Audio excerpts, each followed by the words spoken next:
have two clarifications from you, Sadhguru. First thing is, India, from time immemorial, has been producing lot of philosophers, social reformers like you. Really? Then, how can I evaluate you that you don't belong to Ram Rahim category? That's first question.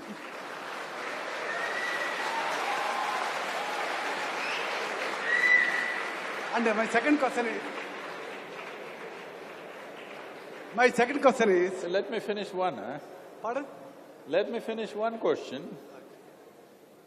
Pardon, sir? Let me finish one question. Okay. You don't like the answer, just the question? Because afterwards I may not get chance. But Like this Ram Rahim thing will finish it. Please. Okay, then wait. So, you said India has produced many philosophers and social reformers from time immemorial. I think you got it completely wrong on that note, because India never produced social reformers or philosophers. Philosophy is one thing we always shunned. This is a land that always focused on nurturing human consciousness. This is why we look like such a big chaos, but still we manage. The entire world wonders, how the hell does India function? Yes, we are like a swarm of bees. We are going all over the place, but still going in one direction. Because in this land, nobody could ever give us a moral code. Even when so-called divine entities came, all they got was a debate. Yes or no? When Shiva came, his wife Parvati asked 1,000 questions. Entire Shiva Sutra is full of questions and questions and questions. He can't give a commandment and say, this is it. He has to explain. This is not a philosophy, this is a seeking. This has been always a land of seekers. When Krishna came, Arjuna, his dearest friend, how many questions? Endless amount of questions. Nobody could ever give a commandment or a moral code in this country, because here we believed the best thing is to stir up your humanity, not your morality. By fixing a moral code, today it looks like everything is in order, but tomorrow people will find a way to subvert the moral code and do their own thing anyway. The best way to bring about a certain order in the society is to stir up one's humanity. But if you give a moral code, it's a one-day's job. You can carve it on the rock and say, this is it forever. But if you want to stir up humanity, you can't do it to a crowd, you have to do one at a time, one at a time. It's a lifelong commitment to people around you. I don't know what you know about that, I don't know what to say about him. But at the same time, I want to tell you this. This country has produced the most phenomenal sages. Sages with incisiveness of mind and consciousness, that if you come after 10,000 years, still it makes sense what they said many thousand years ago.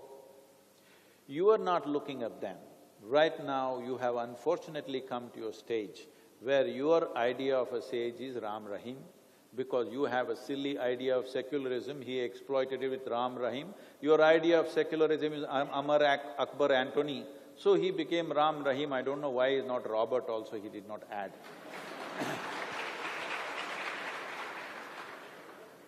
So, see, this is what I said. Today, because a court has convicted him, everybody is standing up and saying, this is the most evil man.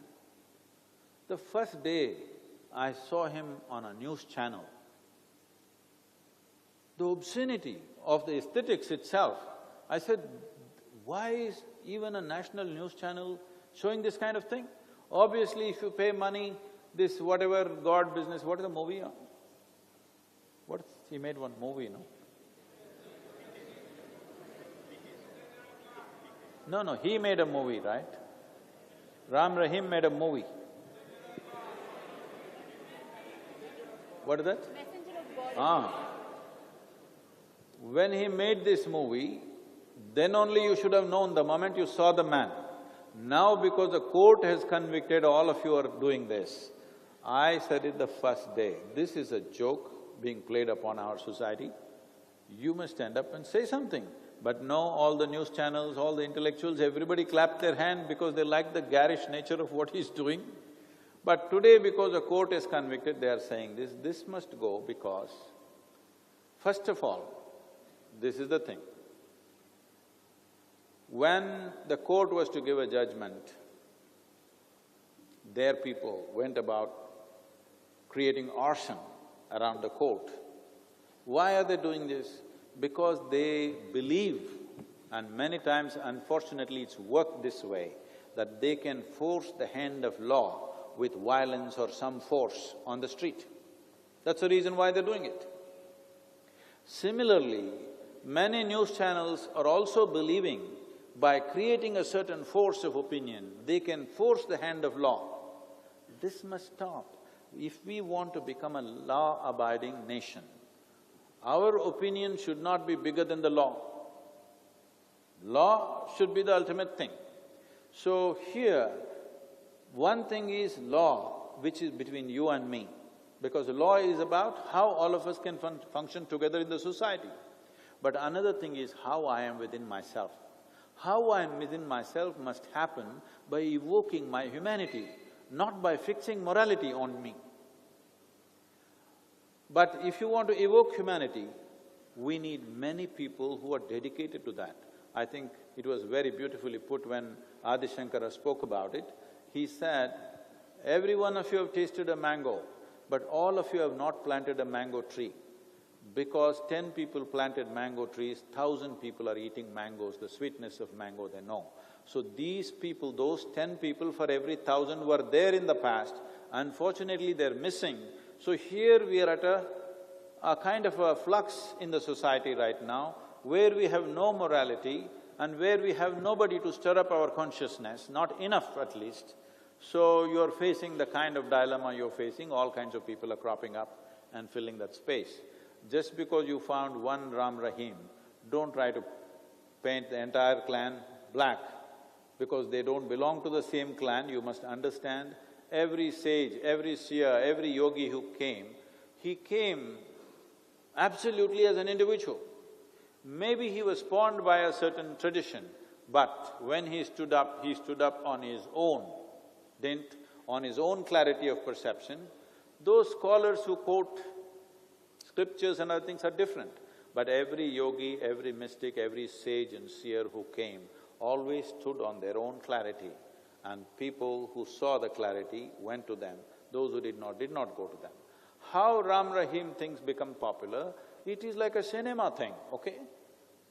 It's like somebody becomes a star simply because of some commercial movie or whatever they do, and the same thing is unfortunately happening in this sphere of life also, because people are so starved out, there is no sense anywhere. They're trying to make sense out of something because we don't have a moral code, because we don't have one book to follow. And it's a great thing we don't have one book to follow or fight for. But at the same time, there is a big chasm in the country. There is no morality and there is no consciousness.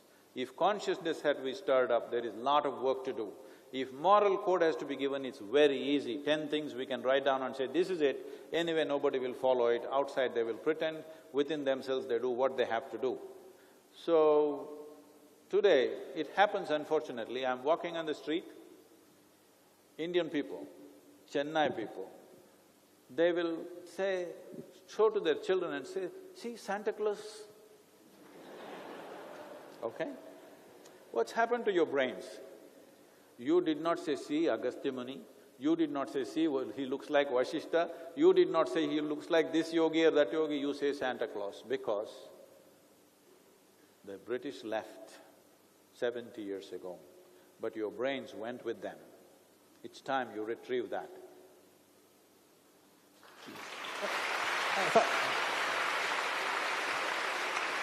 One more